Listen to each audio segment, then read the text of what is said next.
جو لوگ قوم آج آپ کے ساتھ کھڑی ہے دو وجہ سے کھڑی ہے. ساری قوم کو پتہ چل گیا کہ امریکہ نے سازش کر کے گورنمنٹ کرائی ہے, اور یہاں سے میر جعفر تھے, انہوں نے مل کے سازش ہوئی ہے, سب کو پتہ ہے. وہ مریم کہتی پھر کل پھر اس نے کہا کہ جی وہ مراسلہ جھوٹ ہے. وہ جو جھوٹ پہ ہی اپنی ساری پالیٹکس شروع کرے کہ جی میری لنڈن تو چھوڑے, پاکستان میں بھی پراپرٹی نہیں ہے جبکہ اربوں کی پراپرٹی دونوں طرف ہے, اس نے اس کے بعد جھوٹ ہی بولنے ہیں.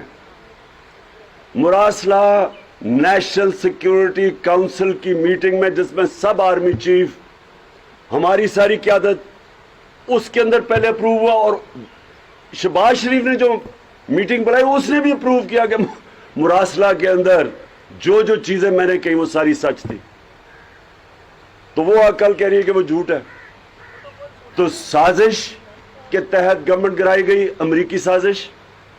اور دوسرا جو لوگوں کو دوسرا غصہ ہے, ایک غداری یہ ہوئی جنہوں نے سب نے مل کے کیا, اور دوسری غداری یہ ہے کہ پاکستان کے بڑے بڑے مجرم, کرمنلز, چور, ڈاکوں کو اوپر لا کے بٹھا دیا. یہ انہوں نے ملک کی توہین کی ہے. اس سے زیادہ قوم کی توہین کیا ہو سکتی ہے کہ ملک کے چور و چکے جو 30 سال سے لوٹ رہے تھے ملک کو, ان مجرم ضمانت پہ لوگ, ان ساروں کو انہوں نے ملک کے اوپر بٹھا دیا ہے.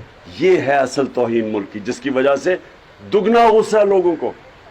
اس لیے جب آپ پبلک میں جائیں گے, کبھی بھی پبلک آپ کو اس طرح کی پذیرائی نہیں دے گی جو آج آپ کے ساتھ کھڑی ہے اس ٹائم.